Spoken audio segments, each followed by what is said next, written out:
I think it's really funny how in Asian culture, how you said in Asian culture, it's like a rebellious thing to have Blonde hair. blonde hair. Yeah, I think I said It's that in the like last you would, episode. yeah, you would. It's like it sucks because you got your hair's color matches your skin tone. If you went to Japan right now, they'd be like, this fucking asshole, This fucking this asshole just. rebellious, squinty-eyed bastard. He's not even. And then you go, I ain't even Japanese. In Japan, I'm this rebellious fuckhead, but in Thailand, I'm the Aryan Asian. Yeah, in Thailand, you're God's chosen Asian. So just remember which side. At the end of the day, which side you're on. Not the Japanese. Welcome to episode 38 of Episode the 38. 48, right? 48? 48. Why did I say 38? Hey, 38 is the episode that's coming out next week of this recording. Yes, sir. Yeah, that's awesome. 48. 48 of them. There's 48 of them. We're going to talk about, I have a list of the things we're going to talk about here within the next couple of weeks, I think. Off the top of the podcast, I would love to say thank you so much for everybody who's listening. This episode is sponsored by us, me and Kyle.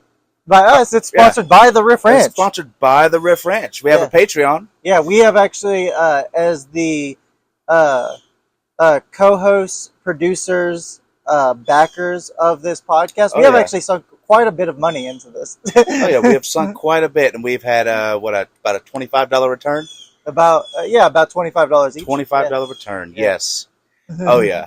Hell yeah, man. Hell yeah, dude. I'm really excited for a lot of things. I think I want to do for one of those episodes because I'm thinking about trying one where I'm just by myself and see how far I can get with that. Yeah. And what I can. I think that's a great idea. Honestly, you told me that, and I was like, yeah, like 1 or 2 episodes of that. I think that would be so funny. And it's just you, like, I don't know, maybe giving advice or just shooting shit. Yeah, like, yeah. Me just like doing whatever. I was thinking about doing an episode where I'm showing off these Funko Pops.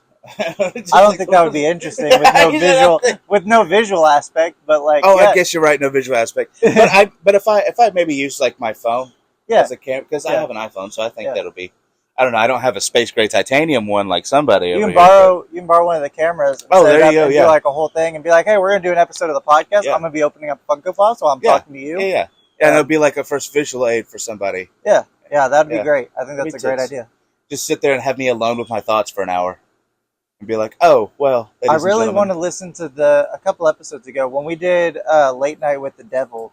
I threw out an idea for a name. Yeah, that was a great episode. I threw out an idea for the Bailey on the Go thing, and I can't remember what the fuck I said because it had alliteration to it. And I was like, I knew Bailey would like that because it had alliteration. Yeah, it did. It had the beats. And I can't remember what the fuck I said. I keep thinking Bailey's Bits, but I don't think that was it. I don't think it was Bailey's Bits because like that doesn't roll off the tongue right now. Not Bailey's Bits. Bailey's Biddies. Bailey's Biddies. Bailey's Big Time Bad News. No.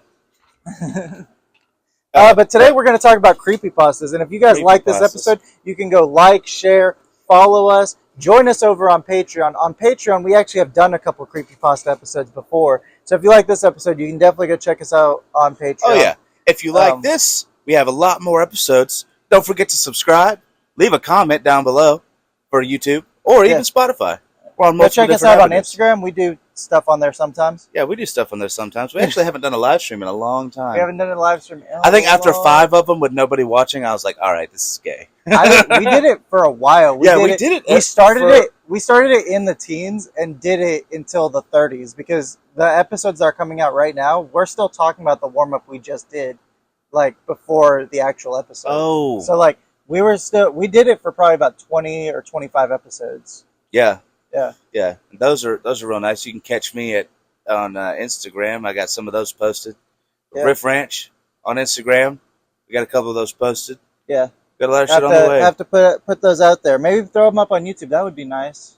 Get the visual aspect on the YouTubes. Have a little warm up going on. Maybe we'll do something like that here soon. Yeah. Yeah.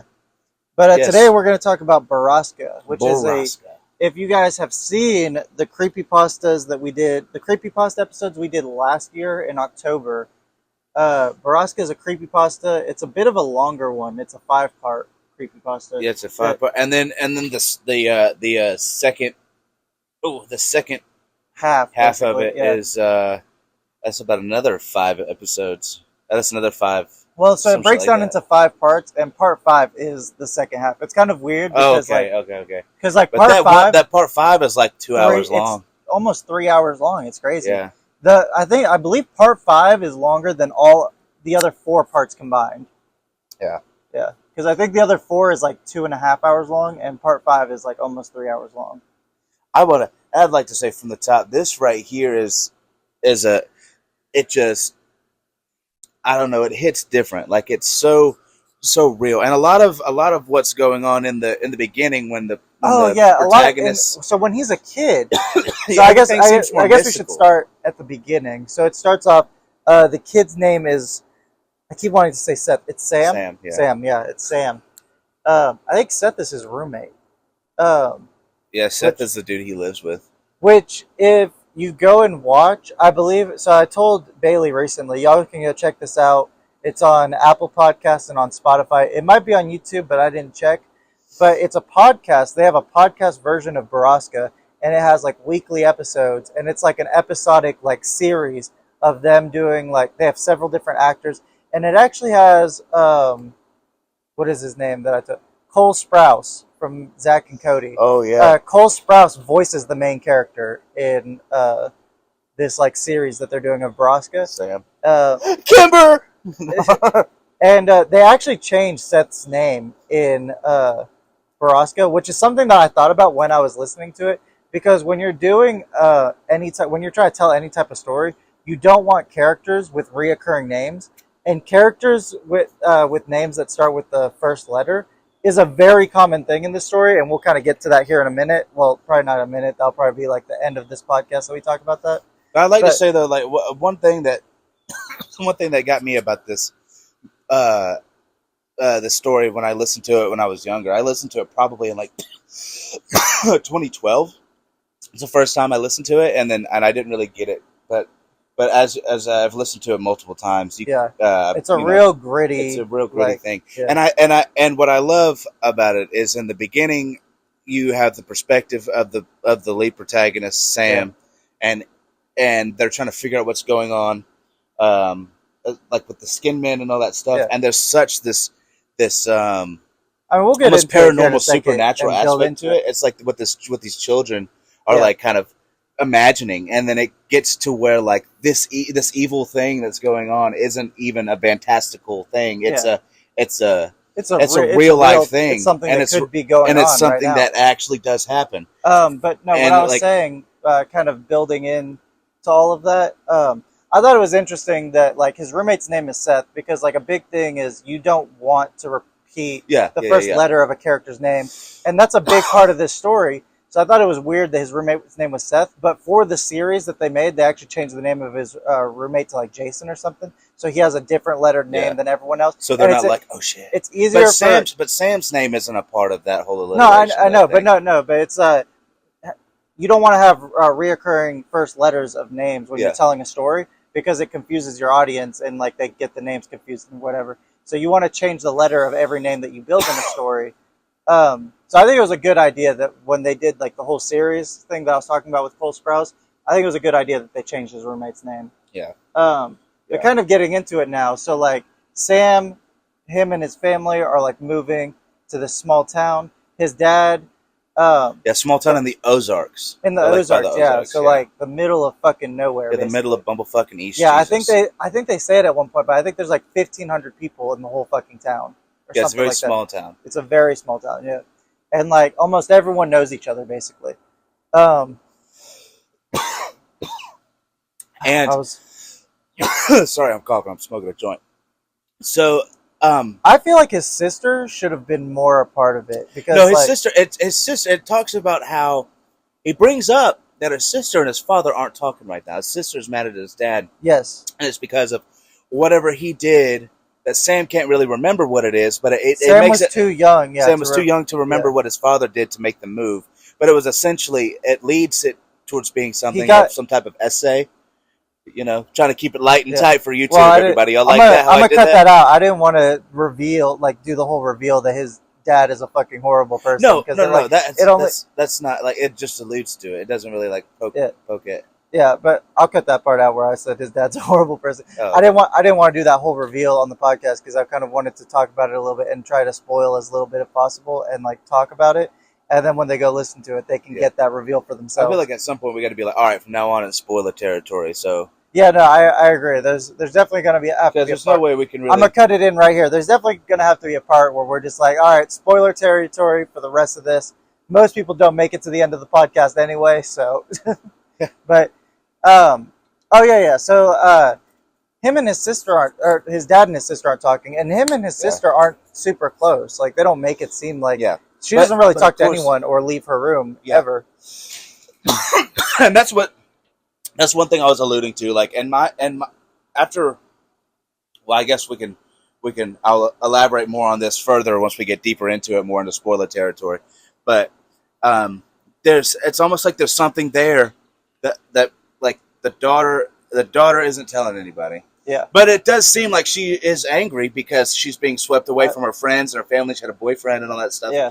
But it's almost like it's just like an angsty teenager thing, you know. And you can understand why the boy doesn't, him as a little boy doesn't have a great relationship with his sister. I definitely remember listening to the story. I've listened to it 3 times now. I listened to the first half of it again today, and I remember listening to it the first time and was like, I definitely wish they would elaborate more on like what the fuck was going on with the sister, because she actually has like maybe 2 conversations with her brother. She's used more of like a catalyst for the story to drive itself so hard forwards. So the first little bit of the story is like him as 9 years old, and it's all kind of building up. Like it's a lot of little kid stuff. He goes to see, what is it? The 3. I'm trying to think of the word that they call it. I was gonna say 3-pronged tree, but no, it's like it's a tree that like splits into 3 different trees basically. Like it's this giant, like banyan style. And then atop of it is a tree house. Yeah. But before then, I was kind of just building up that it's all kind of little kid stuff, and everything that's going on is very supernatural, is how it seems. And like, there's this whole thing with the skin men, and like that's very much not what the story is. It's all kind of building up to his sister being kidnapped, basically. Yeah.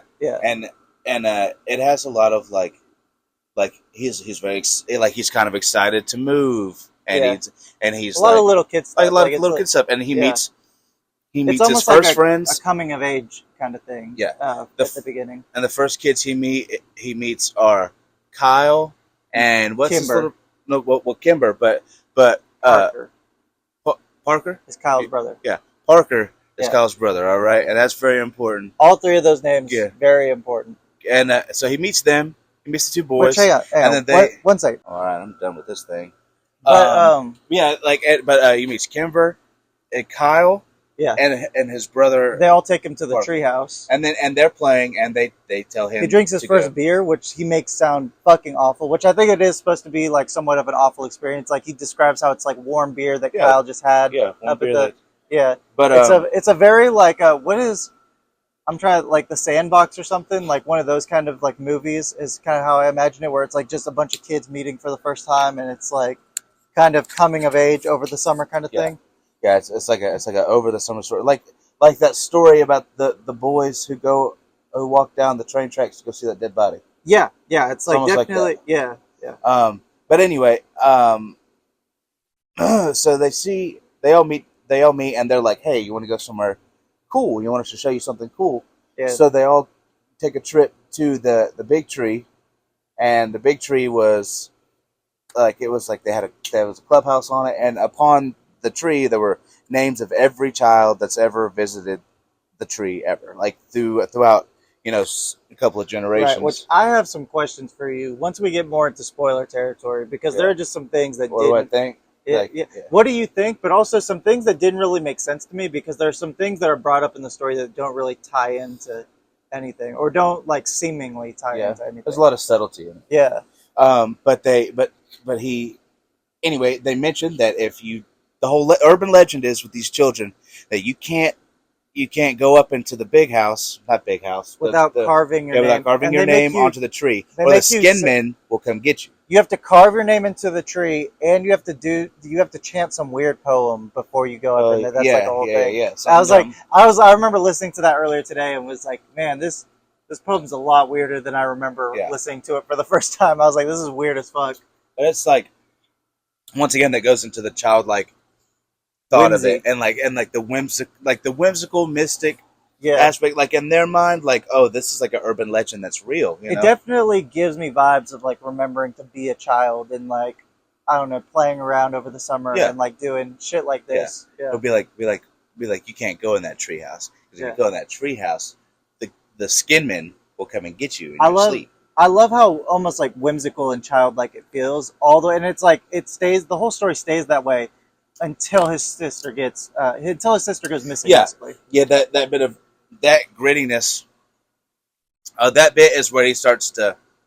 Like, he actually literally says where the story becomes more adult. Yeah, so he's like in the lunchroom and they're talking about the water runoff and whatever. All the kids are. And they're like, do you think C4 got into the water supply? Because it's like a whole thing. They had to blow up. The town had to blow up the mines.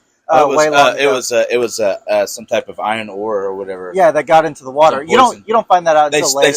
They slightly learn about like how when that happened. But as kids, Kyle and Sam think that it's C4 that got into the water runoff because like the kids don't really know what ran into it. Yeah. And Kyle's like, so we're all drinking C4. We could all get blown up at any minute. And then like they're just like and like fucking it's a whole thing. And then Sam's like recalling this whole memory and talking about it. And then he's like, this is the last time I remember. This is the last time I remember truly being happy. And I was like, I remember listening to that for the first time. And I was like, damn, what's about to happen? And that's when he gets called into the office and he goes home with his mom and finds out that his sister was kidnapped. Yeah, finds out that his sister was kidnapped. Not kidnapped, but she quote unquote ran away. They don't know what happened to her. Another thing in the treehouse when after they do the ritual and they go hang out in this treehouse, he's being explained. Sam is being explained the urban legend. And, And while they are there, they hear as the sun starts. They stay there too long, and the sun starts to drift down. Yeah. And as they're leaving, they hear the grinding of this big machine somewhere in the mountains. Yeah, which is a constant thing. It's a constant thing, they bring it up. They bring it up several times throughout the story that you can hear this machine in the mountains that's just fucking going. And it alludes to this almost physical representation of the myth that these urban legends that these children are being brought up with. Yeah. And you later find out that this urban legend has kind of been going around for a while, and it's kind of just like a fun little thing for the kids. I think that was a great way to introduce, like the whole way you enunciated that was all great. That was very well played. And once it gets towards the half where his sister gets taken away, and that little bit of it's like this urban legend is becoming more and more of a reality for him, and immediately he's like, what happened with his sister? His sister skipped school with the new boy. Yeah, her sister quote unquote has a boyfriend that like Sam was never really able to confirm whether or not this was her boyfriend.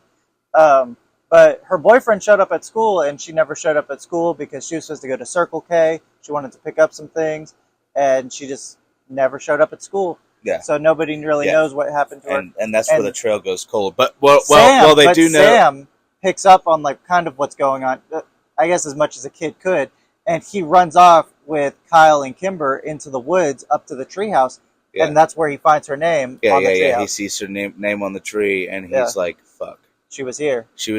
That means the skin men have her. Yeah, but what he's thinking at the time, because he's a young boy, at least he doesn't really say this, but the impression I get of what he's thinking at the time was, oh no, she must have wrote her name on the treehouse, but didn't say the poem. She didn't sing the poem, and so she got by the skin man. So that's what Sam is probably thinking in this moment. And as they're searching, that night, it starts to. He talks about they went looking, and one night, the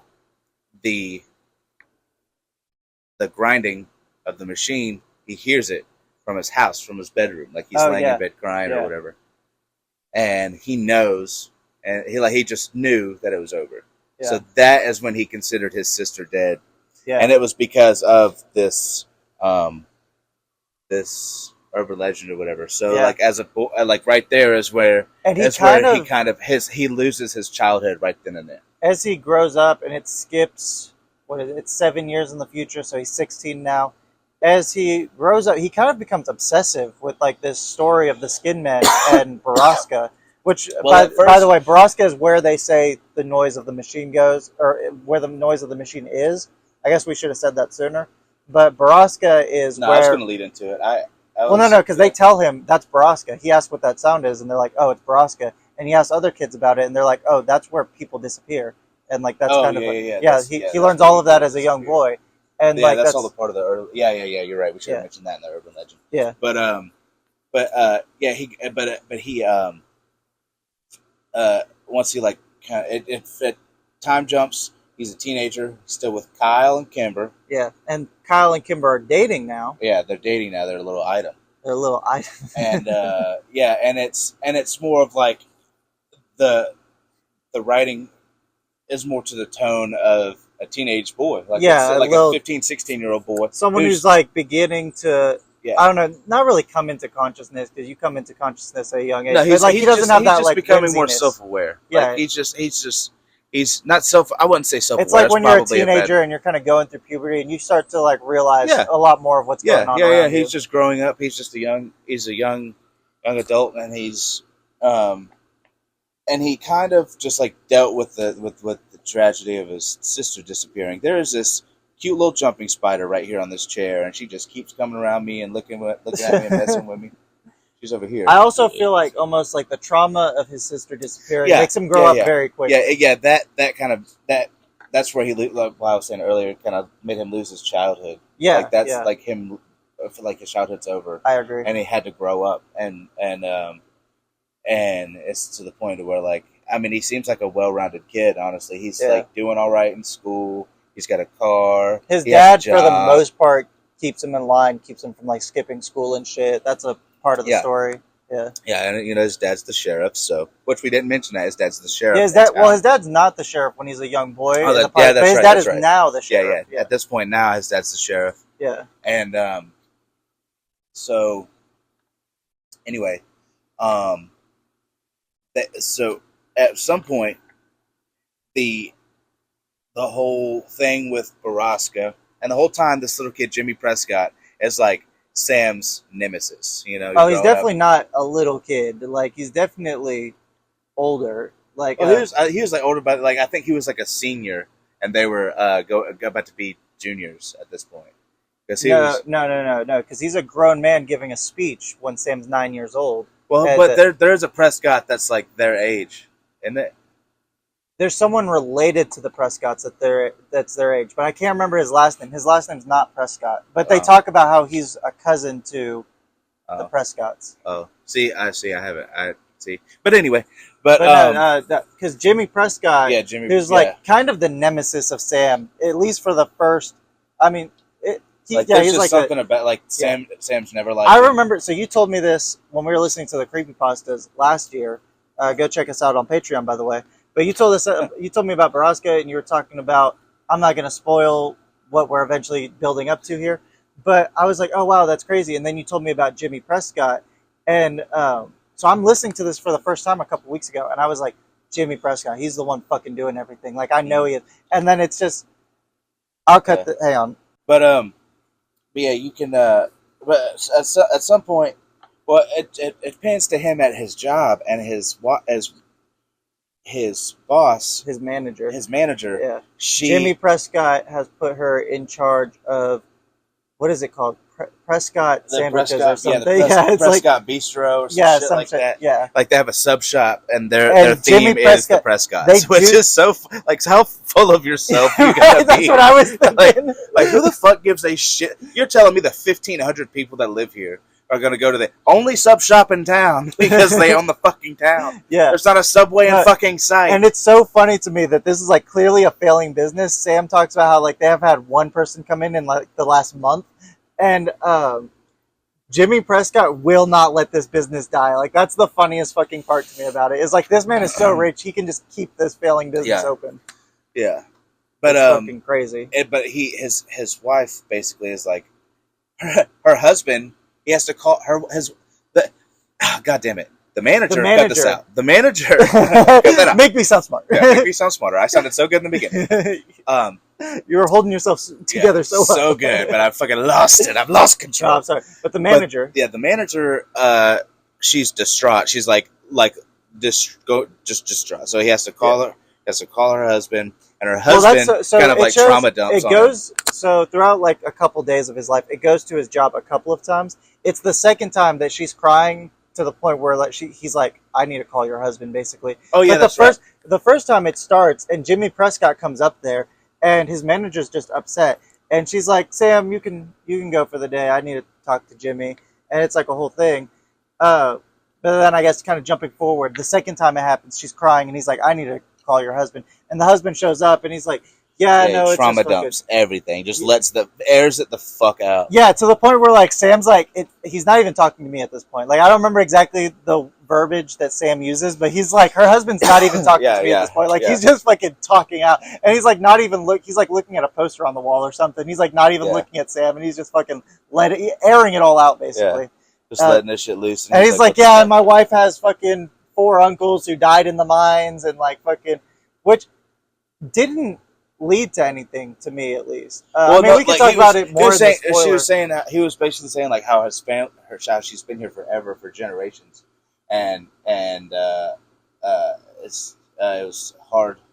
Yeah, it was hard for them to have like they're unable to have a baby. Yeah, and it leads to like basically alluding to the fact that the town's water population was never fixed. Yeah, everyone who the water with the minerals, or not minerals, ore, the ore leaking into it. Yeah, but it's basically saying that like it makes you infertile. Yeah, it makes you infertile, and that's her issue. And Jimmy, it's clearly not every. Well, I'm not going to get into it. Well, we'll talk. I'll cut that out. The husband end up in this conversation. He agrees to letting Jimmy Prescott help them with something. Yeah. And so they don't even say that it's Jimmy Prescott, but like obviously it's Jimmy Prescott. She just comes into the room while her husband's talking to Sam, and she's like, I want to call him. Let's do it. And that's all she says. And then she's like, Sam, you can go home for the day. And that's kind of it with that. Yeah.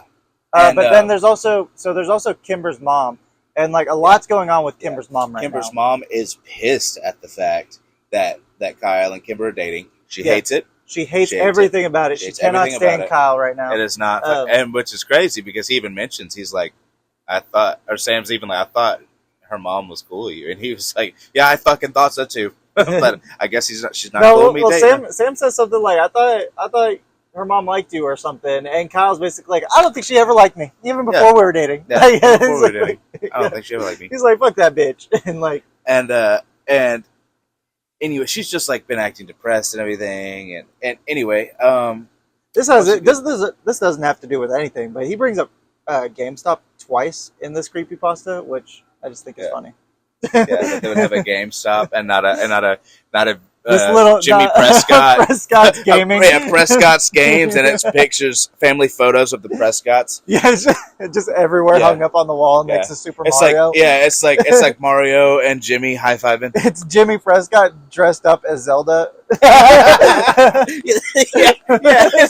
got Jimmy Prescott dressed. Not Link, Zelda. Yeah. Yeah, they got him in a fat suit, like looking like Waluigi. No, he's not even dressed up as Waluigi. He's Yoshi. Prescott Gaming. Yeah, Prescott Gaming. That's awesome. Hell yeah, dude, that's funny. Hell yeah. And it's right next to the only other good place to eat in town, which is Prescott's Hibachi. Prescott's Express, and it's Chinese food. It's him dressed up like a Japanese chef, and he's making a very racist. Face. It's like the real racist one where they got like 2 giant buck teeth and like a really long mustache, like that level of racism. And he's fully like unaware of it. And you know what's so funny is like the more you listen to the story, the more like you realize, you know what, that is the kind of person Jimmy Prescott is. Like, he would do something like that. That really is what the Prescotts are like. They're like, I mean, like, not as fun and whimsical, but like, it would be it would be like him sternly shaking hands with Princess Peach. And like, I don't know, it's just crazy. I was listening to it again today, and when he's a little boy and Jimmy Prescott is giving the speech at his elementary school, he's talking about how, like, charismatic Jimmy Prescott is, which kind of makes sense to why you would let the Prescotts get away with everything that they get away with in the story. But anyway, he ends up he dropped Kyle off at Kimber's house, and then he went to work, and then everything we just talked about happened, and then he shows back up at Kimber's house, and Kyle's on the sidewalk because Kimber's mom kicked him out. And one thing it starts to allude to in this time, like for somehow the thought of Barrosca and everything, and the Skin Man and stuff, and the big tree, like, and his sister, it just all comes back to him, and he thinks like, I'm going to further investigate this because he was talking to his manager's husband, and he kind of brings it all up, talking about the mines, talking about the people that disappeared there, and just like everything that he's talking about. Oh yeah, no, he was like, have you ever heard of Barrosca? Like, he kind of like brings up this urban legend, like just like her husband is like, Barrosca, what are you talking about, kid? I think that's exactly what he says. Skinman, what you talking about? The urban legend? Like that doesn't make that's dumb. You're not making any sense, kid. Yeah. Like you're gay. And yeah, get out of my face, kid. You're gay. I'm gonna go bust dry on my wife. Bust dry on my wife. Jesus funny. Christ. No, but anyway, so they leave Kimber's house, and that's when he's like, we need to figure out about this Barrosca thing. And him and Kyle go looking. They go to they go to the historian. The little old lady from the historical society. There's another lady that was kind of like giving speeches to them when they were in elementary school and shit. And she's like not an affair. At first, I thought she was going to be a bigger part. I thought she was in on everything that's going on here, and she's actually not. And I think that she's like the information giver in the story. I think that she actually low key gets murdered for helping them later on. But like, you don't figure out if that's true or not. But like, I think she low key might have been killed off because she helped them. Oh, I never thought of that. Yeah, but she just disappears. Yeah. He brings that up that like in the future, like 10-year time jump to the future, she's not there anymore, and like Sam can't find her basically. Yeah. And I think that the Prescotts might have had her killed off because she kind of leads the kids to figuring out what the fuck's going on. Yeah, and also too, that's just my hair. I thought it was a spider. We're doing an episode outside today, by the way. But I think the audio will sound fine. We shot half of the Late Night with the Devil episode outside, and the audio sounded fine. So hell yeah, I think it should be all right. But when they go to the historical society, she kind of brings up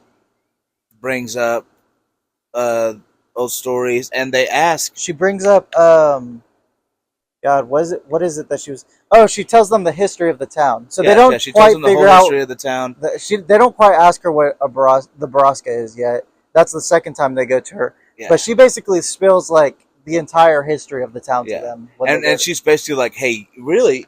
She's kind of like, yeah, you know, and the Prescotts brought us back. And the Prescotts brought us to greatness. Yeah, they brought us to greatness. Yeah, that's basically how she's talking about it. Is like the Prescotts are like the saviors. They're like these amazing people, or whatever. She's like, it basically alludes to like, old man Prescott is at the old folks' home locked up. Yes, yeah, that's and right. If you probably just go talk to him. Shit. Like, and then like the next day or within the next couple of days, they grab Kimber and all three of them. And all three of them go.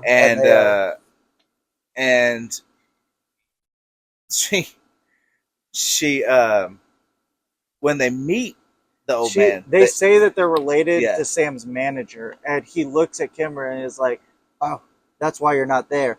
And see, if you hadn't already like told me what the big reveal is at the end of the first half, I would have been listening to this thinking like supernatural shit and been like, oh, are the kids like spirits or something? Are they not actually there? Like, why would he say that to them? You know what I'm saying? Like, it does a very good job to kind of throw you off what's really going on. Yeah. And they go and they talk to this old man, and he's talking about how he keeps talking about powder. He keeps bringing up fucking powder, and the kids think that the Prescotts are moving drugs. That's like the big takeaway, I feel like, from everything that's going on. And then later on, you realize what it actually is. Yeah, and it's like, and that's just kind of like a thing that he brings up as the powder, and they never exactly bring it up. They never, but in complete context to what the story alludes to, it is fucked terrifying. Up. Yeah, but he starts to talk about business and bad business and how he made the family look bad. Or how his son made Jimmy's the family a piece of shit. My son took over the family business. This is my town. That's exactly what he says. Yeah. Fucking, and it's such a good story, man.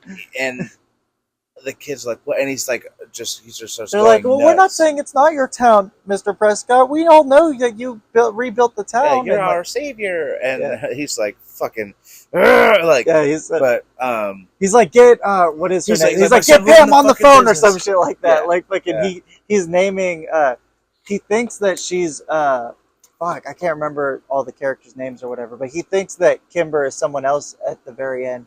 And he's like, call Jimmy, get him up here now. And like all this shit, it's fucking, I don't know, it's kind of crazy thinking about now how that interaction kind of ends. Yeah. The old man goes full senile. Yeah. And they're like, all right, we're out of here, without necessarily learning anything besides finding some pieces. So much in this conversation and nothing at the same time. Like, it gives you such a big piece, but it doesn't give you anything definitive, which is awesome. But it also like it makes it more alluding to more. It definitely gives the kids in the story nothing. Yeah. Like, and then eventually they go back to the lady, the historical society. Oh no! So first they come back from the old people home, and Kimber gets a call from her dad. That's what happens first. And she finds out that her mom went to the grocery store, came home with a full month's of groceries or whatever. She baked 2 lasagnas and a meatloaf, and put them in the freezer, and then drove herself to the hospital and jumped off the roof. It was awful. Yeah, and she was barely clinging on to life, and apologized to the people in the ambulance that were like trying to get her back in, or the people that showed up with the stretcher. She was apologizing to all of them, and it's like, I don't know. It's a very sad part of the fucking story. I remember I was listening to it today. And like, and it's like death is definitely a huge change, and it's a dramatic change for a lot of people in their lives. And every time there is a big death like this in this story, it further elevates the way the character, the kid, like now these kids definitely aren't kids anymore. Yeah, like Kimber, everyone has been pushed so far at this point. Yeah. Well, actually, Kyle, every death alludes to more change, and there's one more thing that pushes Kyle to not being a kid anymore. Well, yeah, like his character fully changes after this next thing happens. And Kimber, it's always the death of somebody who that is the catalyst for the character's change. And when I wouldn't Kimber's say necessarily the death, because what's about to happen next isn't necessarily a death that changes Kyle. Thinks it is. Though. Yeah, I agree. But anyway, and I almost thought that she was. Well, we'll get into that. But so as damn, I was on a roll. You were. God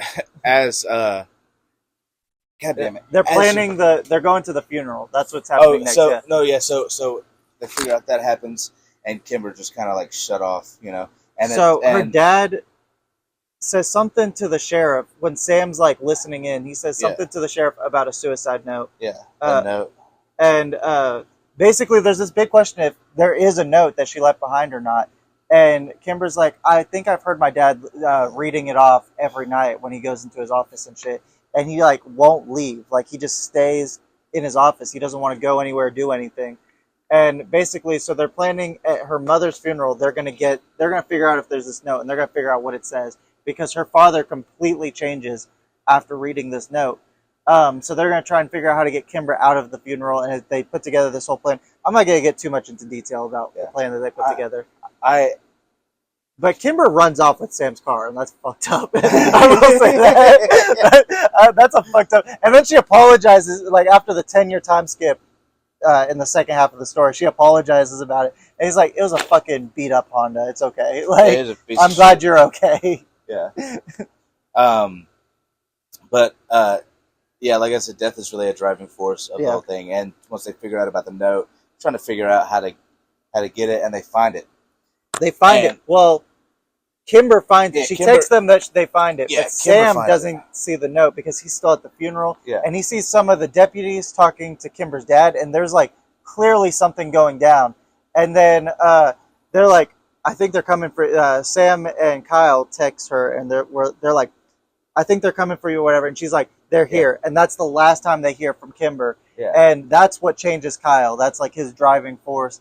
Like they think she's dead pretty much, and kind of skip it Oh over. yeah. They like it's like a similar situation. Like they went looking, like they like immediately were like Barrosca. So they like went to the tree. And went her looking. dad goes missing too, and basically all the deputies and sheriff are like, we can't officially put in a missing persons report because it kind of just looks like they left and went on vacation. Yeah, they like, just packed up and left. We can't find their vehicle or anything. And Sam's like, that's bullshit. All of their clothes are at their house. Nothing's packed. Like nothing. It doesn't look like anyone went on vacation.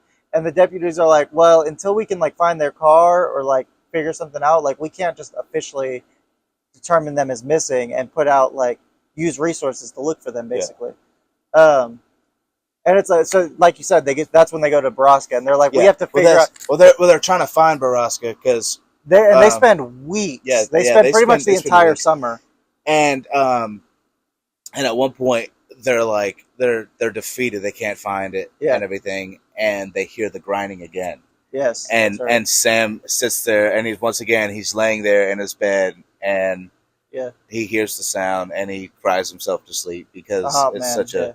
Yeah, like he says a single like a tear rolls down his face and shit, and I'm like, God damn it. We're 40 minutes in, and we're also close enough to the end of the first half of the story where I can say the rest of this is pretty much spoiler territory. Like everything we're going to talk about after this is pretty much the last 20 minutes of this podcast. Yeah, everything is going to be heavy hitters. Yeah, but I think I have a solid way I can imagine articulating this. But anyway, so they go so.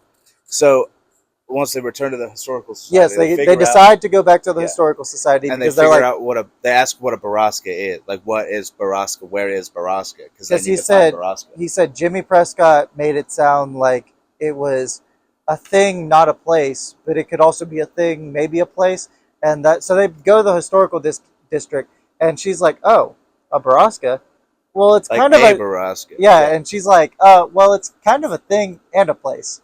And they start talking about it's when a mine dries up or whatever. It's like very ancient kind of terminology for a mine that's dried up. And they're like, so it's ancient terminology. It's hieroglyphics. It's fucking it's a hieroglyph. No, but it's Barrosca is just the first cave, the first mine in a series of mines. And and once that goes through, that's like the Barrosca. Yeah, that's the Barrosca. So only one place can be the Barrosca. And then she says, "This is the first mine. This spot right here is the first mine that is a Barrosca in town. So I guess that's what you're looking for." Yeah. And they're like, "Bet shit." And then Kyle, now that we're in a little bit more of spoiler territory, I wanted to talk about how the four guys that go missing. His manager's uncles doesn't really tie into anything in the story, and I was trying to figure it out. I was like, that is like, I mean, other than the fact that you understand the ore, that's like why they closed the mines down. But Sam was trying to figure out. He asked her, "Is the place where those four miners went missing? Is that the Barrosca?" And she's like, "Oh no, that's a different mine on the northeast, way closer to town." And in the second half of Barrosca, they talk about because Sam and Kyle figure out where the Barrosca is. They moved it to a different spot closer to town. I think they moved it to the mine where the four guys went missing, and that's kind of how that incorporates into the story. Is like that whole thing. I was thinking about that today, and I was like, "Oh, yeah, that's a good little way to just kind of like." They don't confirm that. Like, there's a lot they don't confirm in the story, and they don't confirm that the second Barrosca is where those four miners went missing. But it kind of sounds like it is because they talk about how they moved the Barrosca closer to town. I feel like a lot of it is supposed to be like you connecting these things for yourself. Like, I guess. Like, so. Oh shit! Like a lot of it is actually. Yeah. Now that like some True Detective shit. Yeah, like some True Detective shit. That's So it's pretty much immediate. Kyle is furious. Like, he's on a mission now. He's on a warpath, and he's like, "Bet, let's go to Barrosca right now." Yeah, and I felt so bad listening to it for the first time because Kyle's looking at it on the map, and he's like, "We've been looking so far from where she's at," and like Kyle is pissed that they've been looking in like the exact opposite direction, basically, from where the Barrosca is. Yeah, because it's like, what is it like? 6 miles, something like that, shit like that, away from the big tree. Yeah, and it's, they've been checking around the big tree, basically. Yeah, Which, that was another question I had. Now that we're more spoiler territory, I didn't understand how the big tree, the tree with three, whatever that they say, I didn't understand how that really tied into the story at all. Like, did they kidnap people from the big tree? Like, how was? I think that was a thing because they talk about like strangers and like trading off. Like you like as a gift, basically like as like a take one leave one. Like you come into town and you. That's why the sister. That makes sense. That was like that's like a pickup point. That's a pickup point for. Oh, that makes a lot of sense actually. Yeah. And anyway, so once they get to Barrosca, Yeah, I just had a lot of questions I was thinking of. They see this giant machine, and on it is like wore out letters, and what's left of the letters, I can't remember what it was supposed to be, but what's left of the letters says Skinman. So like that's the skin man. I didn't pick up on that. Yeah, the big machine, the big machine that makes that fucking bug hit me now. All 3 times I've listened to this, I've listened to it at work, and I've got like loud noises and shit around me, so I've missed a couple things here and there, which I guess is why I'm confused. But I didn't pick up on that. That's actually really interesting. The big machine that grinds. Yeah. Grinds everything up, which we can say now. We can say now. Yeah, it grinds.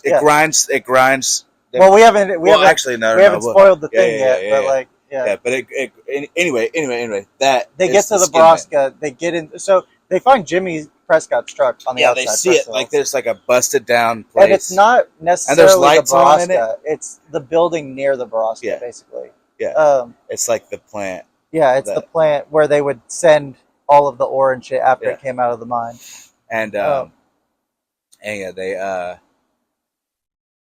oh fuck my goddamn brain! But they get inside. They're sneaking inside, and they find the kidnappees. And they say at first they haven't seen nobody, but they can hear sounds of like moaning, right, and shit like that, and like people are like working hard on something or something like that. I think is how he refers to it. Like it sounds like somebody doing rigorous work. Yeah, he said what he says as they get closer to it, and they hear more moaning. He's like, I might be a 16-year-old version, but I know what sex sounds like. Is what he says in the. I know what sex sounds like. Yeah. And and then and at one point, like that's when he sees the girls though. As after he says the line about like I know what sex sounds like. Yeah. Kyle moves on, and they find they open like that door, and it's a beds. Just hits them like must. Like and, There's just hot this breath. It's just like a wave of smell, basically. Wave of like smelly funk. And it's like these cots. He says it looks like a dorm. It looks like a big ass dorm with just beds all over. And it's women, just all types of women. Some of them pregnant. Some of them. He says after he paid a little bit more attention, it clicked for him that they're all women, and some of them are pregnant. And and as they're running through, they're trying to find Kimber. Kyle moves on. Yeah, Kyle's so far ahead of.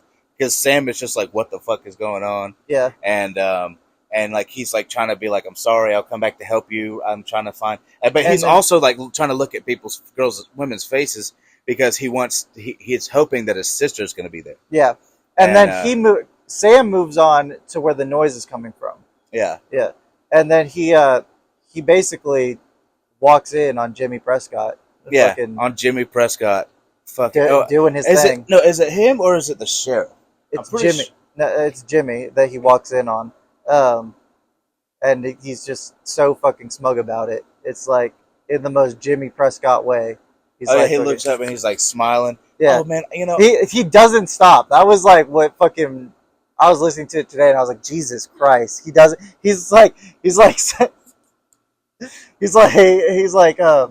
Sam, I know where I put that girl or something. Like when Kyle calls out for him and he goes to help with Kimber. He's like trying to do help with Kimber, and Jimmy, still doing his thing, is like, "I know where you are, boys. I know where I put that girl." And shit like that. He's like wiping his dick off. Yeah, it's fucking horrible. Yeah, and the girl that the girl that he's fucking essaying, is fucking someone that was brought up like a little bit earlier in the story. Like it's someone he knows, basically. Yeah, a girl, and like a girl that he mentions from his childhood, like time as like a little boy. Yeah, and also, so Emily, I felt like this was a good time to bring it up since we're like in spoiler territory. Emily only gets brought up twice in the whole fucking story, and I feel like she should have should have gotten brought up more. But yeah. So so Jimmy's walking in after them, and they're trying to get Kimber undone now. At this point, yeah, they're trying to get after Jimmy wipes his dick off, and I believe somewhere around in there that he finds like Kimber sitting there, and Kimber's like they get her undone, and they start like lifting. They have her arms over their shoulders. They're lifting her out, and then he almost drops Kimber when he looks over and realizes that his sister is laying there right beside her, pregnant, like just like a shrivel, and it's like and at Kyle's first basically like, go man, I got her, and he's like getting Kimber out of there while he's like, I got to get my sister. Yeah, and he's like, and she's so defeated that she at first like she doesn't recognize him, and then when she does, she looks away. Yeah, she looks away because she can't like. And what is she to do? Like she can't physically get up. She can't. She's been on drugs. Like she's been drugged. She's been dosed for 7 years now. Yeah, so like there's no way she could do anything. She's just gonna. And then like he gets her wrists undone, and she like rubs her wrists because they hurt, and then she puts them back up because like there's nothing she can do. Like that part fucked me up. I was like, damn, dude. She's like, she's not even trying to do anything. She literally put her wrists back up where the cuffs are. Like they're not even there. It's just like that's almost like it's second nature for her. Like it's so fucked up, and she's just so defeated. You're right. Like there's nothing she could do. Yeah, and so that's fucking. Jimmy says the most fucked up thing or one of the most fucked up things. It's definitely the most fucked up thing in the first half of the story.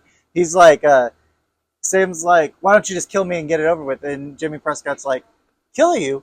No, kid, if I could kill you, I would have already. Like, I can't fucking kill you. Come on now. I'm just debating whether or not I should fuck your sister right in front of you. She's not one of mine, but like, it'd be worth it seeing your face. Yeah. And I was like, Jesus Christ, dude, that's so... That's definitely the most fucked up thing that is said. And also, moreover, we'll kind of lean into this a little bit more, and it's a theory, but they fucking say it, bro. They fucking say it. So, Prescott said, that's not one of mine, talking about the sister, right? Yeah. And like I said in the beginning of this video, how I think I know what you're about to say. How the sister was weird after or with her dad after the whole thing. Yeah. And I don't know, there's just little bit. It's not really a theory. They say it in the second half. Say it. But like, so I guess because the second half came out years after the first half of the story. Like part 5 didn't come out until a while, is what you were telling me, right? Yeah. So like, I guess it was a theory for many years until part 5 came out. So they end up. They catch Kyle. Kimber gets away, and the sheriff beats the shit. Yeah, the old sheriff. Yeah, the old sheriff beats the shit. What's his name? What was his name? It starts with a K. Yeah, his last name starts with a K. Which is important to the story. It's Creedy. Something like that. Something like that. Yeah, something. I'm sorry. I listened to it today, and I can't fucking remember. Yeah, Sheriff K. Sheriff K and beats the shit out of Kyle, like to the face where his face is disfigured at this point. And it gets like, I mean, he absolutely he ends up crushing Kyle's skull. Oh man, essentially making him brain dead. I was listening to it today, and like it almost made me vomit the way he was talking about. He went to go pick up Kyle, and his head just fell back like it wasn't even attached to his spine anymore. Yeah. And I was like, Jesus Christ, dude, that's fucking that's tough. Yeah, that's really. And tough. as he's getting this beating, he's the sheriff is explaining to Sam, the ex-sheriff is explaining to Sam like what's going on, kind of like this is a mill, like this is a breeding mill. We call it the farm. Yeah, we call it the farm. Yeah, and something like that. And basically, it's like when you come into power there, or when your family moves in there, like an offering for your power is to put up your daughter. They don't outright say it. Like they don't outright say in the first half that his dad is a part of it. Yeah. But like, yeah, it does give the implication that like you have to give something to join this, and he's kind of implying like that's why your sister's here. Yeah, that's why your sister's here is because there's an offering. Yeah. For the town or whatever, an offering to the farm. And I wish I could remember exactly how he says it because like he words it in a way where he's not saying like, hey, your dad's a part of this, but he's saying like when you have to give something up to be a part of this, basically. Yeah. And basically he rushes Kyle to the hospital right after that, and people are waiting there on them because Prescott called the hospital. It was like, hey, some kid just beat up his friend. I need you to figure this out and like fucking take care of him.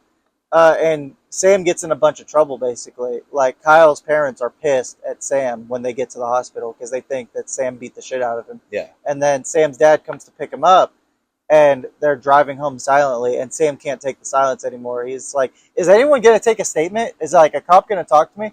And Sam's dad is like, listen, I'm going to try to push this down as much as I can. I don't understand why you beat up your friend, but like I am why doing you would beat your friend half to death. He's like, I'm going to buy the most expensive lawyer I can and like do everything in my power to push this down so it doesn't come to light.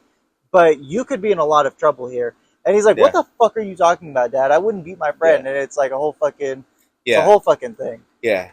And he's like, and Kimber can't find Kimber nowhere. Yeah, no, Kimber's completely missing at this point. No one has been able to find Kimber. And at this point, like, he figures out, I'm pretty sure he figures out through Peter, Sam figures out through Peter that Kyle's brain dead. Parker? And Parker, Parker, that... No, he doesn't find out that Kyle's brain dead until the 10-year time skip when he's talking to Kimber. But he kind of finds out through the newspaper. Like, he keeps up with Kyle's condition, he says, through the newspaper. And he runs away from home. Sam runs away from home and goes to a motel and is like, basically spends all of his savings trying to stay at this motel for as long as he can. And then he basically becomes homeless and he just leaves the fucking town at that point. And that's kind of... And the story ends. The last thing is him reading the note. Yeah, the story ends with the last... Yeah, but he gets... I think it's at a... I can't remember exactly where he gets it, but he gets a note. I believe it. I think it's sent to him, but I could be wrong. Yeah, he gets sent the fucking suicide note, Kimber's mom's suicide note. Yeah. And he reads it. And in that, it talks about when the Prescott saved runoff. the town. It basically reveals everything we've been talking about. And it's like the ore runoff, people are infertile. So, yeah, it's the Prescotts, the Sheriff Creedy. Yeah. Prescott, Creedy, and what's the third guy? The third guy. There's I think you said there was somebody else, so that's. I want to say I want to say there's someone with a D name. Some shit like that. Yeah. Which I believe is also one of the people at. Which I think is the case. Like, they don't really bring it up ever, like the third guy in the story ever. But I believe there's a third guy because there's a bunch of kids with D names in the town. Yeah. And then so anyway, they read that and it talks about how the mom and the dad couldn't.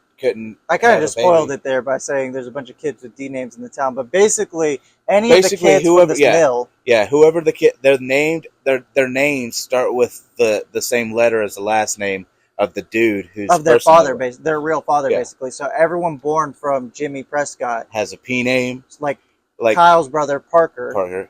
And then everyone with... And there's like a girl earlier in the story that's like Penelope or something like that. And it's like you kind of like, as you're listening to the story, or as I've re-listened to the story, I've realized how many fucking kids. It's like, wow, it's like most of them. It's not even like half. It's like most of the kids in the town come from this fucking mill. And like Kyle and Kimber. Yeah, it's kind of gross. Yeah. Kyle, Kimber. And like, that's funny. Like, now that we're talking about it, I didn't pick up on this the first time I listened to the story, but throughout the whole story, it talks about Kimber's red hair, and like it's constantly brought up her red hair, and it doesn't ever talk about Kyle having red hair until Kimber goes missing, and Sam's sitting there thinking to himself like how Kyle just looks like shit, like he hasn't been taking care of himself since Kimber's went missing, and his greasy red hair is like going over his face or whatever, and it's the only time they bring up his hair color in the whole fucking story. And it, like, after and it also explains why Kimber's mom was so pissed off that didn't want them to be together. Yeah, because they're related. They're fucking brother and sister. Yeah, which is which was and her mom was like fucking going insane about the whole situation going on in the town. She couldn't live with herself anymore. Yeah, and that was like a big part. Also, one thing that they mentioned too when they're in the mill, which her Prescott, dad, I think Kimber's dad must have not known, because he doesn't get mad about Kyle and Kimber being together until the note comes to light. Yeah. So I think that only the mom knew that she bought a baby from Jimmy Prescott, and the dad didn't know that, like, where she came from or whatever. Yeah. But also they talk about Sam's sister and how that was like the baby she was going to have was the last one. Yeah. And she's done. Yeah. And his name was fucking William. And they don't mention it, but Sam's last name is Walker. Yeah. We didn't bring up the last names of the Walker family at all, but like his dad is Sheriff Walker. Yeah, his dad's Sheriff Walker. The end of the story basically implies that his dad's taken over the fucking mill. Basically. And by the time he's a teenager, you know, his dad is the new sheriff and shit. So like now his dad has taken over operations of this fucking baby mill and started having babies with his fucking daughter.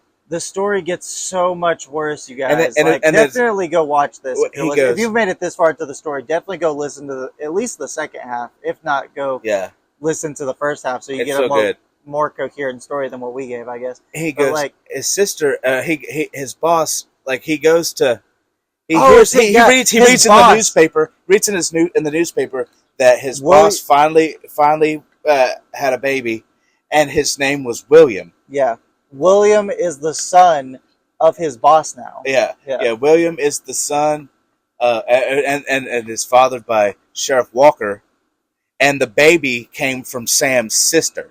Yeah, it alludes to him being from Sam's sister. Yeah, so that's fucking.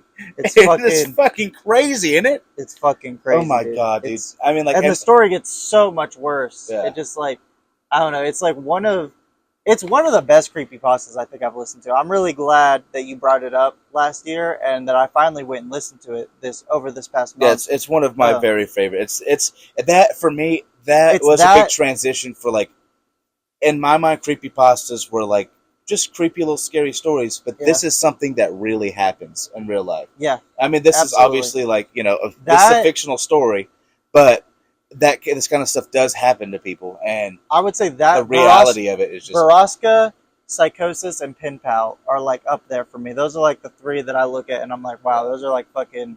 They're not just like little internet stories. They're like fucking like really well put together and like really thought out, and I love those stories. And but I would like to finish it out on like the transition thing. So like Kyle doesn't really know. Or not Kyle. Sam really doesn't know what's up with Kyle. He ends up leaving. He goes to Illinois. Yeah. He keeps up with his condition until he's like he knows he's alive, basically, and then leaves. And his last night in that town after the baby was born. Yeah, the baby was born. That is his his brother, essentially his brother nephew. Yeah. And that same night, he hears the grinding go off. Yeah, from the machine. Yeah. So that is his sister actually died. Yeah. Basically, he stays in the town long enough to get confirmation that his sister's dead. And that death is his catalyst to further deprive now he's completely, the child is completely gone. Yeah. And that is what, that is the last. He takes a huge life turn. And I guess you guys, we've hit over an hour already, but I guess if you guys want to hear the rest of the story, there's another 2 to 3 hours of that story, really. Yeah. We can talk about it again. Or if you guys enjoyed this, you guys check it out for yourselves. If you guys want to hear more of things like this, we love talking about creepypastas here on the ranch. I think that we're going to do at least one a year in October. And if you guys want to check out the Patreon, we're going to do at least 2 a year for the Patreon. So 3 total if you follow the Patreon. And I think that would be fun. I love doing shit like this. I love Pen Pal. I kind of wanted to talk about that before we close it out. Because I think that's one we're going to do in the future. Definitely. And Pen Pal is like, I don't know. I was listening to the remake the other day when I was at work listening to it. It was like that same day that I sent it to you. I hadn't listened to it in probably 4 or 5 years. And And he says, Mr. Creepypasta says in his remade video where like he improves all the sound effects and he improves all the audio and everything. He's like, this was a really special creepypasta for me. I wanted to make sure that I got everything right and made it sound really good and get all the sound effects right, because this is kind of the one that put me on the map. And I didn't know that until listening to the remake of Pen Pal, but like that is apparently the one that put him on the map, and that's what got him a bunch of attention over 10 years ago. That's what. And honestly, Mr. Creepypasta is the fucking goat. Yeah, and that's my guy. Creepypasta Jr., bro, people sleep on that shit. He never posts anything at all anymore. I don't know what happened to him. But all the stuff's still on there, and I don't know, just good old shit, dude. It was so. But like, we would love to do some creepypasta here. Shouts out to Creepcast, fucking Papa Me, and fucking. What was the other one you said? Creepcast, Wendigoons. Yeah. It's a Papa Me and Wendigoon, but it's crazy because they started putting these out about probably 10 months ago. Yeah. And we did our creepypasta thing where we like listened to it, and then about 10 months ago. Around the same time they put theirs out. Yeah. And then now it's to the point that like they have like merch and all this shit. And it's fuck, if we were just a little bit more famous, we would have beat them to it. Me and Bailey are planning on wanting to do something here in the future. I think we're going to talk about it on the anniversary episode. I really want to talk about all the shit we're planning on doing. Hopefully within the next year. On the 1 year anniversary episode that we're going to do. I just want to talk, kind of like roll out all the stuff that we're trying to do here on the podcast. It's beautiful. Yeah. It's beautiful. It's beautiful. And I think that's been the Riff Ranch podcast. Thank you for listening to episode 48. Is that what I said? 48 of them. 48 of them. That's crazy. Of them. That's crazy, yeah. Go follow us on Instagram. Join us on Patreon. Hit subscribe, like, leave us a rating. Yeah. Comment down below. Yeah, thanks, comment guys. down below. Let us know what you know about a hoe. This has been Riff Ranch. Bye, Mom. Bye, Dad.